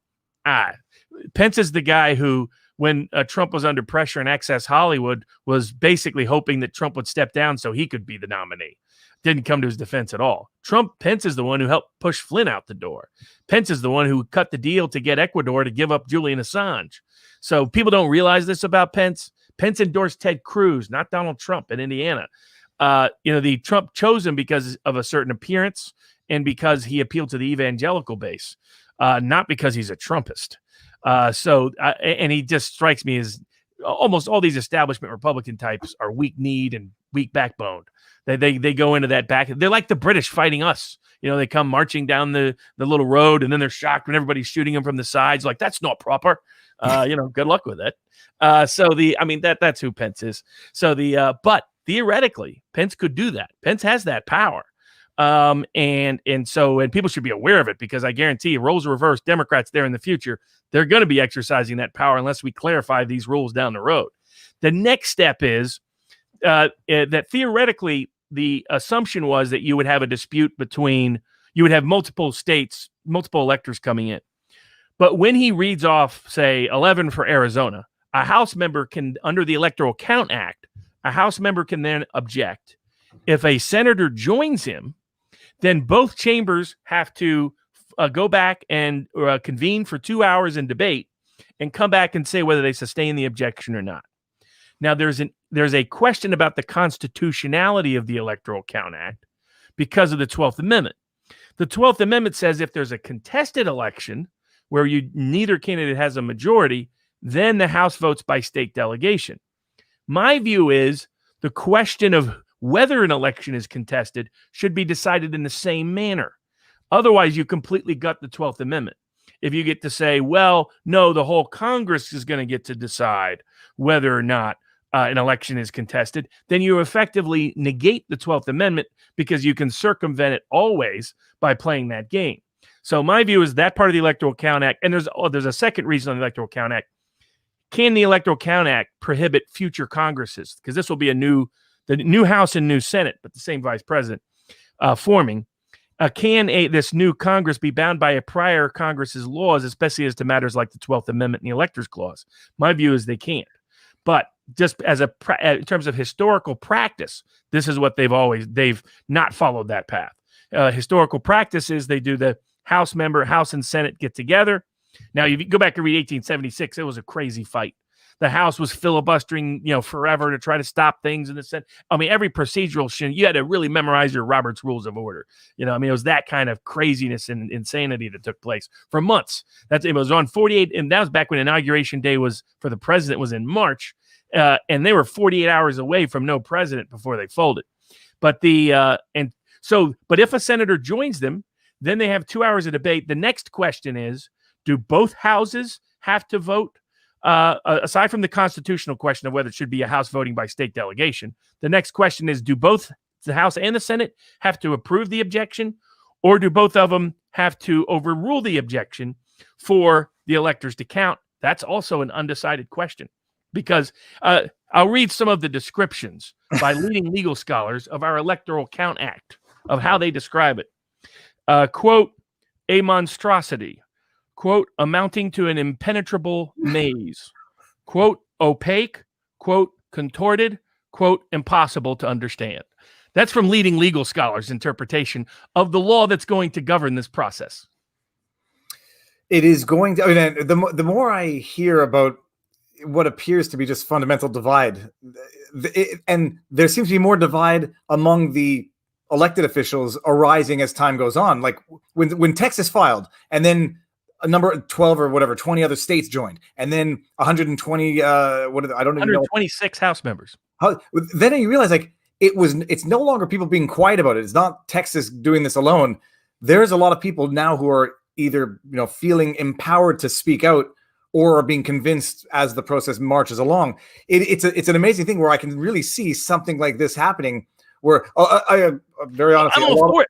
I was for it back for Bush v. Gore, because at least what I like about this part of the process, but I'll discuss tomorrow with People's Pundit on What Are the Odds, which is at 2 p.m. on Eastern time, why it was genius of Trump politically to do what he did because of what you just said. How he converted this story into a very different story just by the Texas suit, regardless of the Supreme Court outcome. The worst thing, by the way, that could have happened to Trump would have been for the Supreme Court to take it and then shoot him down on the merits. That's where all these liberals are all happy. There's this sort of snobbish legal mindset that was so excited about seeing it dismissed. I'm like, that wasn't Trump's worst possible outcome by a long mile.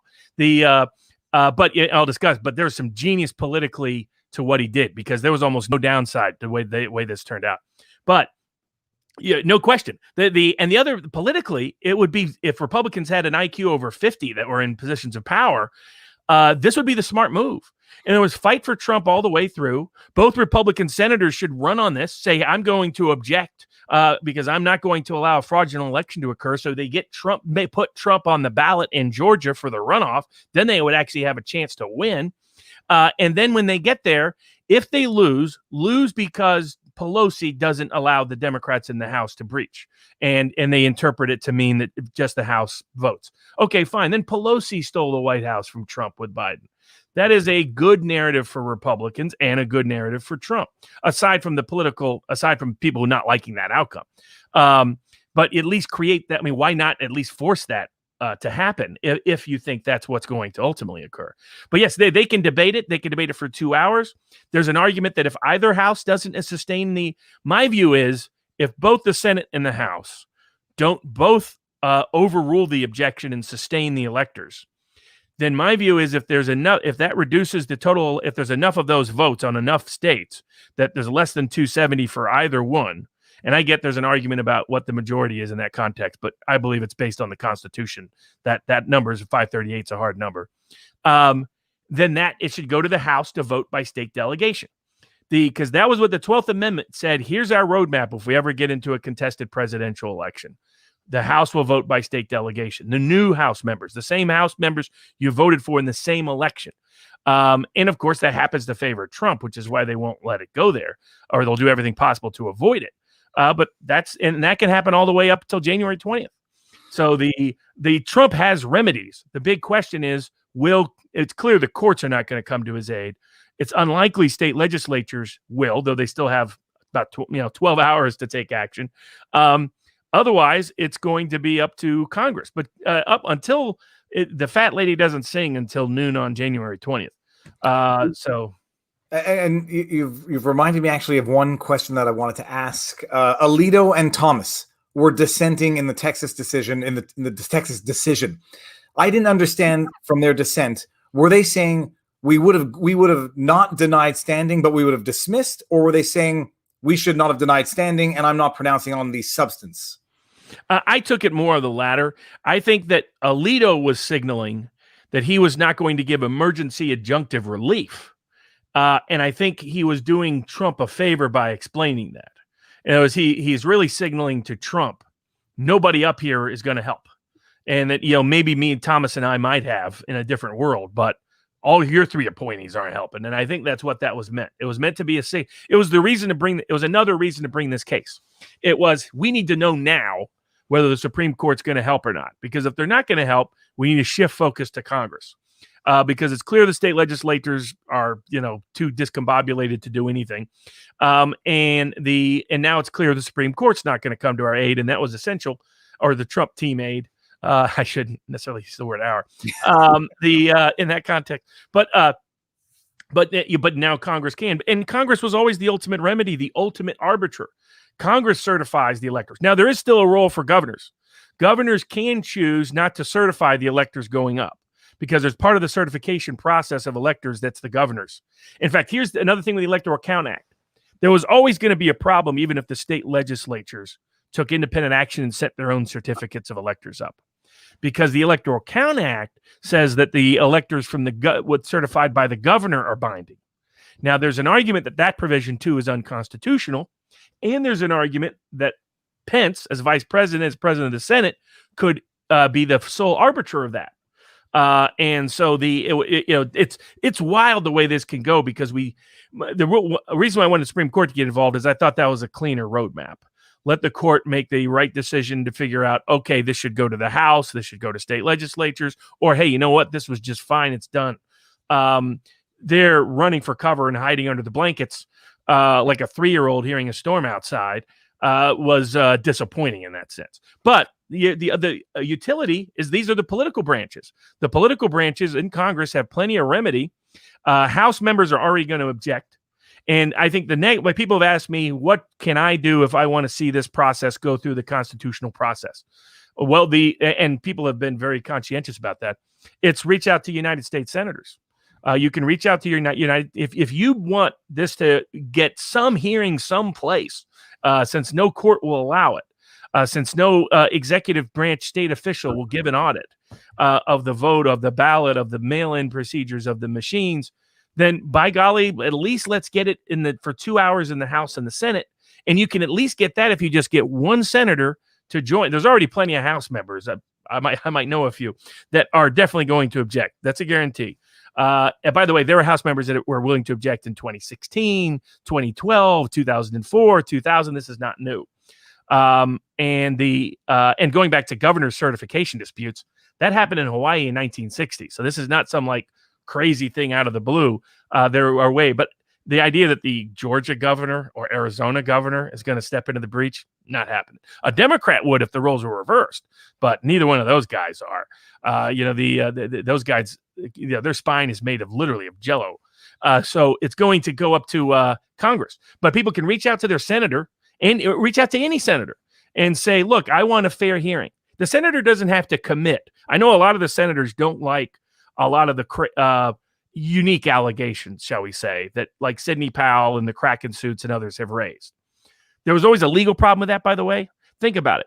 If it's private companies and foreign countries doing bad, then guess who's off the hook? The states are, right? Then you lose your electors contest challenge because it isn't the states doing something AWOL, it's private actors. And that was the other problem with that claim that couldn't be explained until after the Texas suit was filed so people could see it. But there's a lot of senators that don't like any of that stuff. So I think a pitch to the senators is, look, we just want a fair hearing. None of the courts gave anybody a hearing. Man. And now, actually, if I may not, some will accuse you of spinning the SCOTUS decision. The argument is that by having dismissed it summarily without even granting standing, they didn't pronounce on the substance of it. So it's almost easier to weaponize politically to say we can't go to the courts. They didn't dismiss on the substance. They dismissed on standing. And this is now where we have standing. That's going to be your way of framing it. Some people will call it spin. Others will call it framing. It's reality. Idea. I mean, hey, the court didn't have to do that, but that's what they did. So, I mean, and I think senators can hear, you have 75 million Americans. You just had 126 members of the House join that claim. You had state legislators, including leading state legislators, also join the suit. Leading public interest foundations join the suit.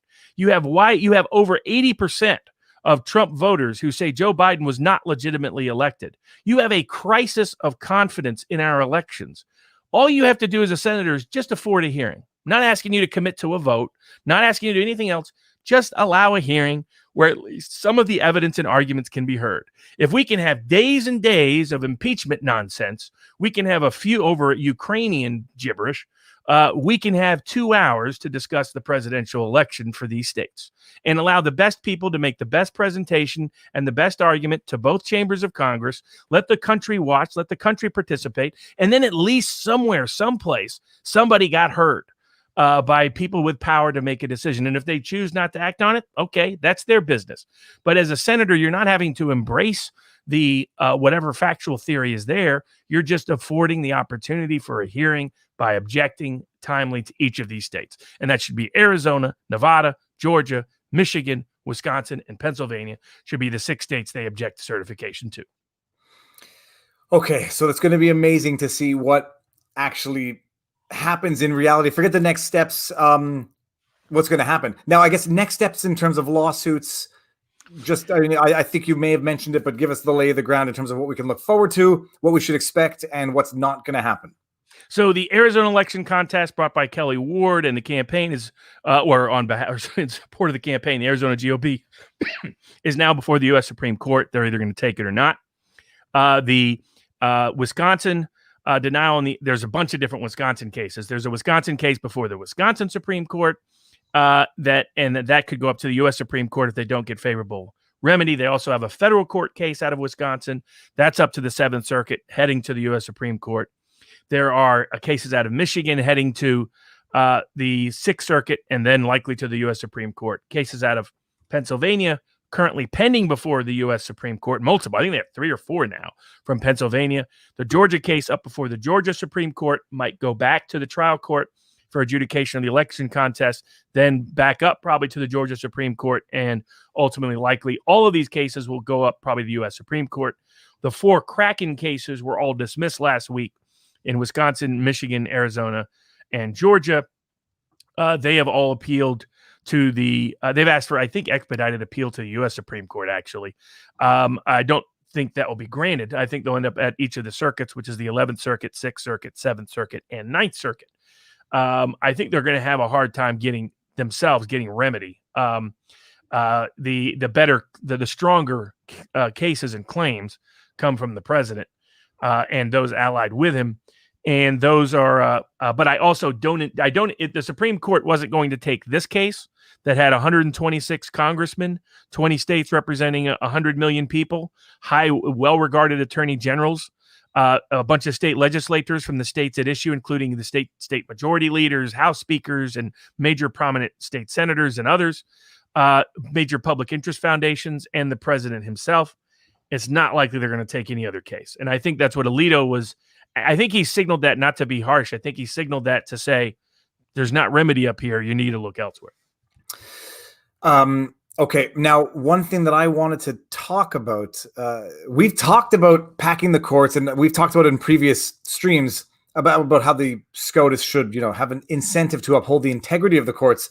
Now that I've seen this, and people are this decision, and this, what some might call an abdication of responsibility, even if they were going to dismiss it, to do it properly and not on a pure technicality that doesn't address the legitimate issues. I get the impression, these judges are there they're appointed for life. What do they care if they pack the court? They're not going to lose their job. They might have a diluted voice on the bench. What do they care at the end of the day? If they pack the court, just more people who are tenured for life, who suck at the teat of the tax-paying citizenry. Do you get the impression that they just don't care, actually, if the SCOTUS is going to get packed in a Democrat presidency? My view is that the only person actually committed to originalism up there and textualism who would be bothered by court packing just as a matter of principle would be Thomas.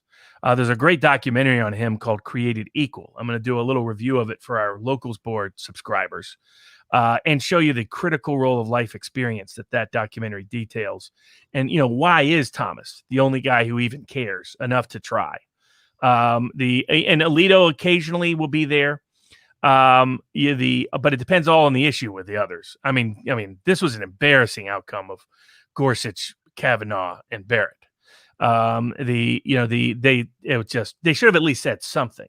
To say nothing, to sort of publicly stab Trump in the back the way they did, it may not have surprised Trump, but that's another story. It would have surprised them 2 months ago, because it was told that Kavanaugh and Barrett were intimately familiar with how the Electors Clause worked, because they were part of the ones raising that as the issue for Bush v. Gore. But this is what the Federalist Society is like. So I think they would care to a degree. They want a Federalist Society majority up there.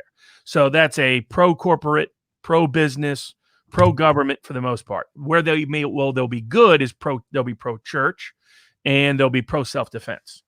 But beyond that, think of kind of the royal class that like to do fox hunting in Old England, right? They care about the Anglican Church. They don't want anybody interfering with their fox hunting. But the rest of it, they don't protect the little fella very often. Now, Thomas, all he cares about, honestly, is originalism. So wherever it goes, he'll go there. But I think he would be the only one. He would be disturbed on grounds of principle. The others would be disturbed as a matter of power. But they're doing a mighty peculiar job of defending that power by making it as easy as possible for Democrats to be able to pack the court. Now, I think even if I'll get into more detail tomorrow on the People's Pundit show on the political analysis side, but I think even if Republicans lost both seats and Democrats seized the Senate, Manchin and others have no interest in packing the court or stacking the Senate. So the Democrats need about a 10. They need to have 55, 56 Senate seats to achieve that, and they also needed a lot more House seats.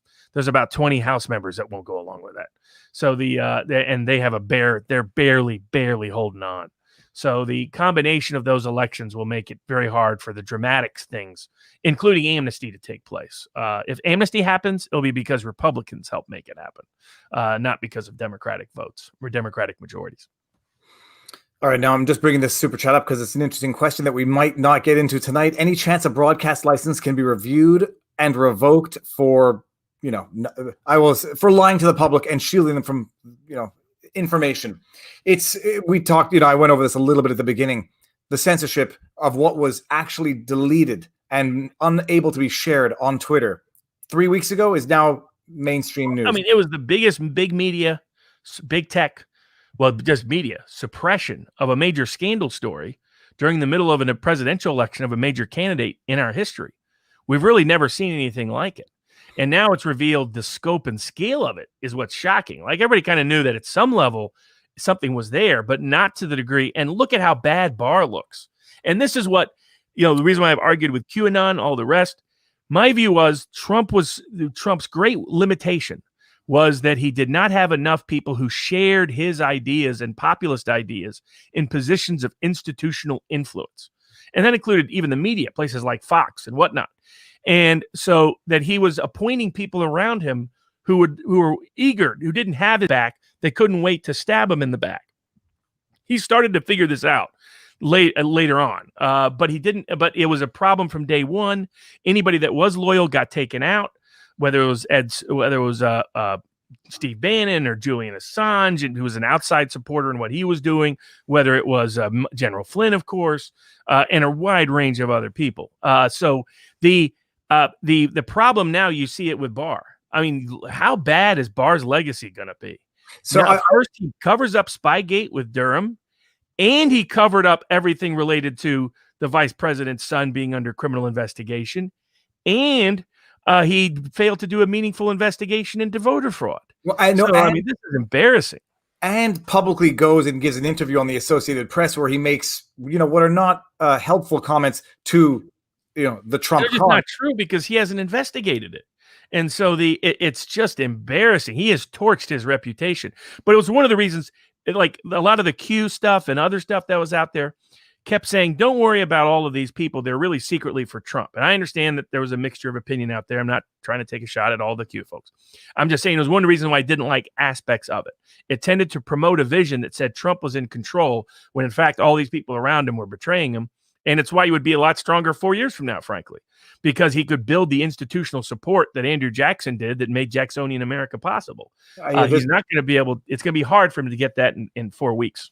Well, the problem is there's a lot of people who don't share your optimism that in 4 years they're going to get any more of a fairer election. It's going to be 10 times worse given other stuff, which I won't use that 4-year intermediary to build independent tech platforms, independent media networks, and also changes in the law with referendums, with initiatives, with recalls, with legislative reform. Start at the grassroots level, the local level, the city level, the county level, the state level. Change how elections are done. Remember, almost all elections are done at the smallest level. The city or the county. You can change it right there. You can change it with rules and regulations you put in on how the county counts votes, how they calculate votes, how they allow monitors. You can change it at the smallest local level. And that's really where power reform and revolution should start anyway. And there's been much more absurd propositions. If you're Fidel Castro and you're hanging out with 7 of your buddies up in the mountains counting sheep, and you think you're going to take over and overthrow a whole government with supported by the most powerful government of the world, and then you're going to govern for 60 years, you can hate Fidel Castro, but that's an extraordinary achievement. And what he did was patently irrational. The reason why Trump changed things is because he believes things that aren't rational to believe. The system relies upon people believing they have no power to change it. Even when you think about it rationally, you think there's no reason for me to believe I'm going to change anything. But in fact, if you overcome that belief, that by itself, Scott Adams calls it framing. Nelson Mandela called it being the captain of his own soul and the master of his own fate, quoting the poem. Then you're able to change the world. And that's how change happens. Change happens by doing irrational things in the belief that you can achieve it. And that's how it actually becomes rational to achieve it. It's fascinating. It's amazing. Now I can't get the super chat anymore. Beto says, no matter what Beto is BITO with a cute cat avatar, says, no matter what the outcome, do you think this is the script for an amazing movie? I don't think. Yeah. I still say we're in the latter stages of the second act, and maybe I'll be surprised. And it would be great if Congress decides to take bold action, or I think it would be great. Half the country would be very unhappy if Congress takes action and puts and actually goes to the House vote by state delegation for contested elections. I would like to see that protocol at least go through part of the procedure, so we establish it as precedent for future utility. But even if that doesn't occur, and I still say we're towards the latter stage of the second act, not the third act. And the second act is only dramatic and fun if you're in a crisis. Frankly, it's when you think there's no hope. Why does the human narrative need that part of the story? You have to, if you tell it, there's a good another movie reference, Fat Man. Could have been a great Santa Claus movie. I always wanted a Santa Claus revenge movie. Santa Claus goes out and shoots people and stuff. I thought that'd be cool. A different kind of Santa Claus, more of the old Norse Cinder Claus kind of tradition. From which he, the god Odin coming in with his mighty hunting reindeer for the winter solstice, but to have that sort of tradition. But the reason why the movie's not that great is because it doesn't really have three acts. You never feel a crisis in the second act. So there's something about the human need for narrative. David Mamet, Three Uses of the Knife, first book reference. Brilliant. The neurological need for narrative and the architecture of the human brain. It's in our neurochemicals. There's something about that we need the crisis to actually have the drama that attracts us to the story. So, that I see this as just act 2, and act 3 is, Return of the Jedi. And what's funny is when I watched freaking Paw Patrol, the reason why Paw Patrol is so boring is because there's never actually any meaningful strife. There's never any actual meaningful discord. Even when the aliens invade and, the pets or the Paw Patrol thinks that they're bad, everyone ends up being friends. And it misses that clash. But I do think a great book on the psychology of fairy tales that says the reason why kids don't like happy fairy tales is it doesn't relate to their own experiences, and they need something to deal and process with their own emotions, good and bad. That's why they love the Grimm fairy tales. That's the fairy tales kids love. That's why they're the most popular, most famous. Think about it. There's stories about baking kids and eating them as cookies. These are not sweetheart stories, but they're the ones the little 5-year-old wants to hear. It's because it's the neurological need for narrative. We need to be part of a story that has some crisis to be able to overcome to make it meaningful. What is faith without doubt? And that's the nature of it. Scott Adams said something, an interesting reference from before. He said, one of his predictions was that there's going to be 2 presidents. And I was listening to, I think it was Tim Pool. But now that I think about it more and more, when Trump, if he leaves office, or if he doesn't, he's going to have Secret Service. He's going to have certain lingering things that will carry out after his presidency. He also might just have 75 million people who regard him as a president. What type of meaningful clash on a political level can actually endure after January 21? Trump's going to be the shadow real president in a lot of in the views of his supporters. And I hope he does do this. He's talking about having his own rally on Inauguration Day. So to kickstart 2024. And because he knows he'll get higher ratings and more views than Biden's inauguration if it goes that path. So and for people out there that are down or oh, there's no hope, I can tell you from personal experience, it's not true about Trump. So Trump is entirely optimistic and idealistic. He sees all this he sees every obstacle as something to get around or get over. He never sees it as, oh, golly gee, I got to quit now and go home. The world is over. We couldn't win this. It's finished. It's done. They're going to crush me. He never has that perspective. If you read any story about him being angry and bitter, totally false. Totally false. He's very energized and very engaged, and it's perfectly set up. I mean, he has more credibility for challenging and contesting this election than any president since Andrew Jackson. And that turned out to have a nice second act. Okay, now let me see here. We're going to keep this to under 2 hours for technical reasons as well. Eric Hunley, who rips these, I can get them ripped a lot faster if they're 1 minute under 2 hours as opposed to 1 minute over.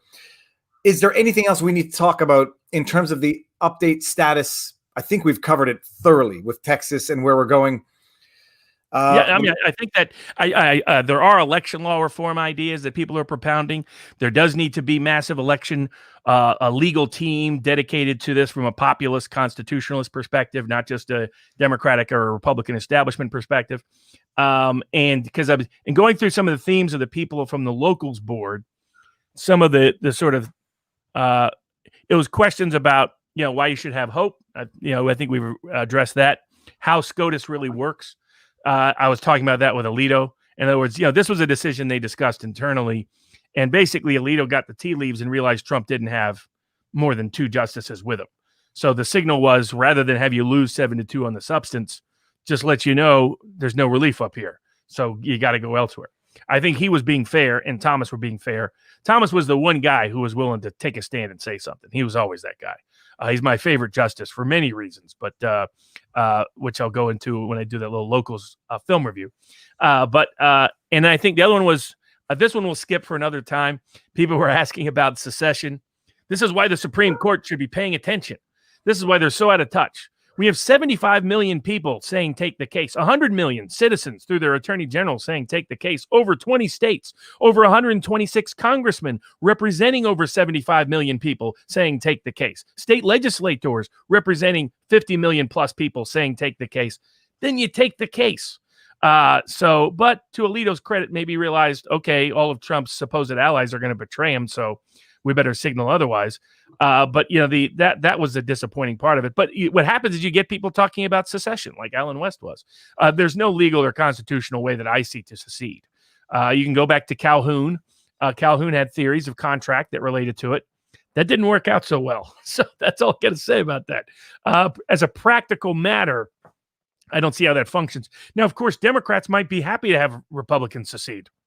They might be sure Texas secede, so then we can really run the country or the rest of the country. But I don't see that as practical. No, but and anybody who says that, and this is not a judgmental. It might be judgmental in that it's appreciative. Anybody who says that doesn't appreciate how the country works, how food works, how agriculture works. Like it's this idea that New York, we're interdependent economically and functionally. No. Okay. Now, why has someone asked this, and it's not the first time I've seen it? Why hasn't Kamala resigned her seat yet? People are thinking that this means something that she's busy doing what Barack Obama did.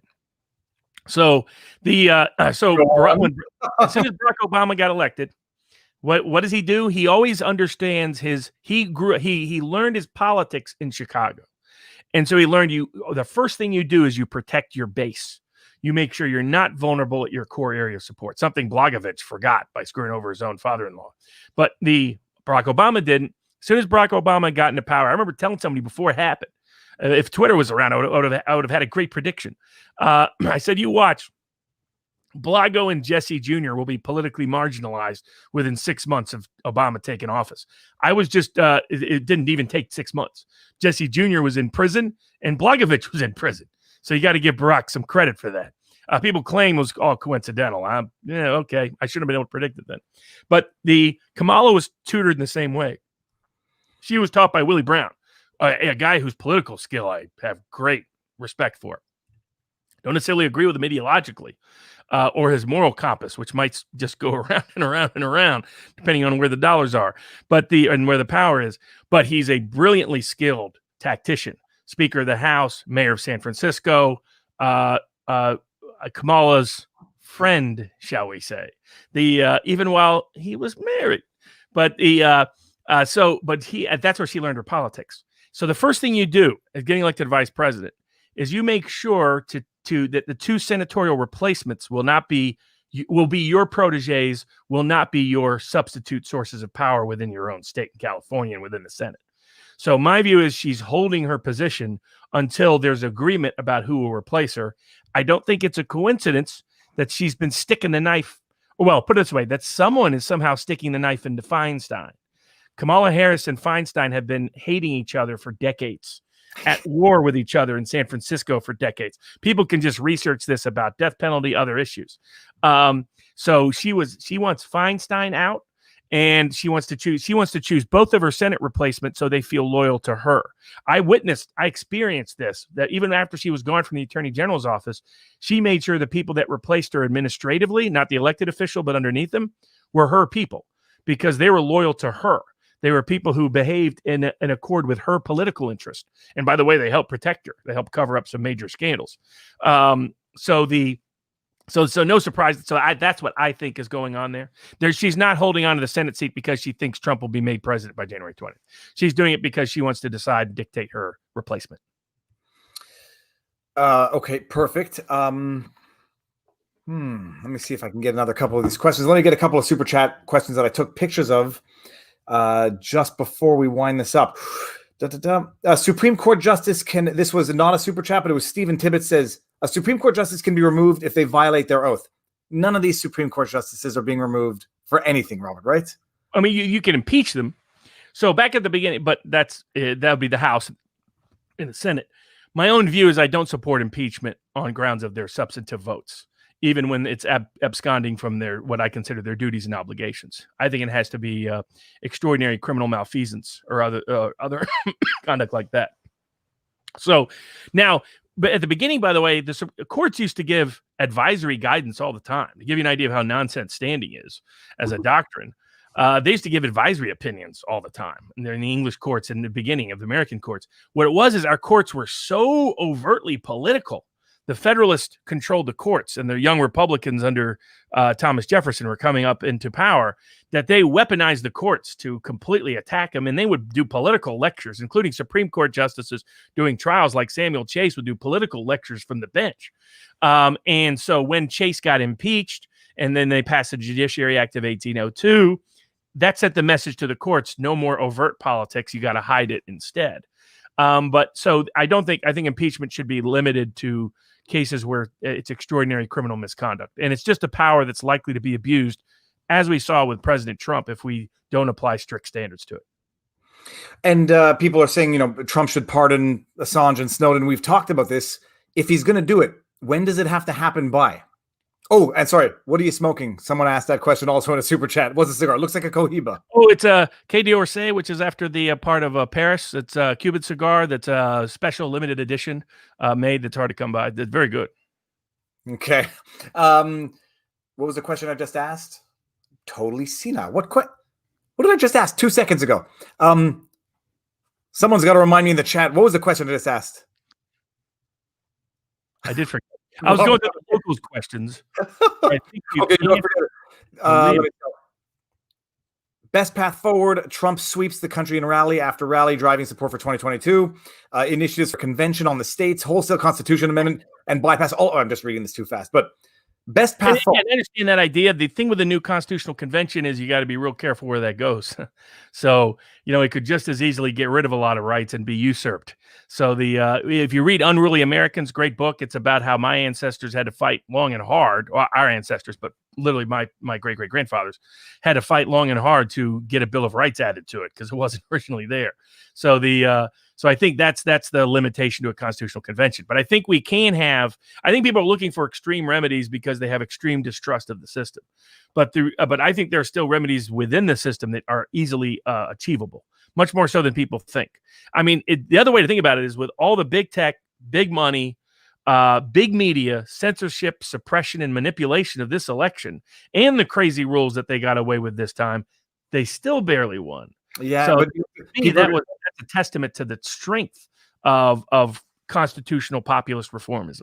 You're an optimist. So you see it as a testament to the strength, and other people see it as a testament to the will for corruption and the tolerance of corruption. But not to be the cynic, I was asking about Trump pardoning Assange and Snowden. What would be the time frame? As of when can he pardon? And can anybody block the pardon? I mean, we saw Sullivan's half motivation in his decision that the pardon is not all powerful, but As of when? Up until when? And can Isn't that anyone? interesting about advisory opinions? Talk about standing in advisory opinions. What's a 43-page moot dismissal opinion about? These are the same judges and the same legal scholars and the same legal advisors that would say, "Oh, standing's a serious constitutional doctrine, and you shouldn't be giving advisory opinions." In between praising Sullivan giving a 43-page opinion about something he had no jurisdiction over anymore. So it was just preposterous. That was painful to read. Painful. And where I said, like, you know what? He might have cost you that bottle of whiskey, or whatever it was, because he might have denied the motion to dismiss that nut job. I'm thoroughly convinced he would have denied it. He said in his decision it was a close call, but I did, effectively saying I didn't get to hear all the evidence. Had I heard all the evidence, it wouldn't be a close call anymore. Nuts. And between a 2-line dismissal on standing in the Supreme Court and a 43-page diatribe of wasted time and space, the Supreme Court had a middle ground. But pardon. What are the limitations? Can he do it? And until when? Oh yeah, up until January 20th. I think it's basically when Biden's inaugurated. I think it's 12:01 p.m. I think is usually when it is. Yeah, think of Susan Rice's CYA email time frame, who's now going to be back in the White House. Look at all these people that got rewarded. Susan Rice involved in massive unmasking, massive illegality, and now she's going to have a big position in the White House. But what she did is right before it was like 11:58. She's emailing herself about all the Spygate scandals to try to do CYA. So a pardon is under the same time limitations. So as long as you have the power of the presidency, you can issue a pardon. I wouldn't recommend up until the last minute, obviously. I hope he does do it. I hope he does it relatively soon. I think he'll wait to do it until he sees how all this shakes out. I think it will be probably the second week of January that we would see it. But I do hope he pardons. There's more public. The populist part of the Republican base and the Trump base, because a lot of them are independents. They're not even registered or consider themselves Republicans, do support pardoning Julian Assange. More controversy around Snowden, but I think both should be pardoned. And if anybody sees that, it should be Trump. And now that especially he realizes that Barr not only managed to suppress and slow play him on uncovering and exposing Spygate, while he sees many of the participants in Spygate not only rewarded in the private sector, but now getting back into positions of power under Biden with Susan Rice, I think he's even more motivated to thank. But then he sees that, in fact, he also covered up the fact that Biden was under federal criminal investigation related to these issues. Yeah. Hunter Biden, that is. I think, and that Barr was part of keeping that secret while he was not investigating meaningfully voter fraud and saying, don't worry, it didn't happen publicly when he hasn't had the time to meaningfully vet it by all evidence. I think there's a strong motivation for Trump to thank the deep state actors by, remember, Barr hated the idea of any pardon for Assange or for Snowden. So thank Barr, thank the deep state, pardon Assange, pardon Snowden. All right, and I think that might be the absolute perfect time to end this, because we won't get into another question, another subject. We should, I mean, look, the thing is, I feel terrible. There's 16,000 people still watching. What we should do is a midweek stream. We were going to do one last Wednesday or Thursday, but with the news that came out of YouTube, we had to see how that played out in terms of what they were going to do, because people think it's fun to poke the bear and stand up to censorship, but there's no good doing it if you end up losing your voice doing it. And so between poking the bear and jumping in the volcano is my analogy. And I'll be over for the next hour or so at our locals board, vivabarneslaw.locals.com, and answering questions of any of the subscribers and whatnot. And the goal is just to encourage that, incentivize that, because we gotta build better infrastructure that is economically viable as well as technologically viable to these alternatives when YouTube is doing the kind of censorship and suppression that they are. And I'm going to rip this right now, get it up on Rumble. And Rumble is, from my live stream with Chris Pavlovsky, they're working for live stream capabilities in 2021. Locals is as well. And I'm going to look for a streaming device so that we can actually stream to other platforms, just so we don't have certain limitations of discussion and discourse. So everybody, thank you very much. It's an amazing thing. We'll see what happens. This week should be another, every week is a big week. And now that we've covered the election stuff, maybe next discussion we can talk about non-election stuff if anyone still has any interest in it. There is the Facebook antitrust suit. There is this other stuff. There's other stuff, but we will be keeping up with the election analysis, and we won't be discussing the hypotheticals, just the constitutional stuff and the legal stuff, so that people can truly understand it. And to quote, we can leave with this. To quote Jesse Lewis Jackson, keep hope alive. Everyone, have a good evening. Robert, stick around. We'll say our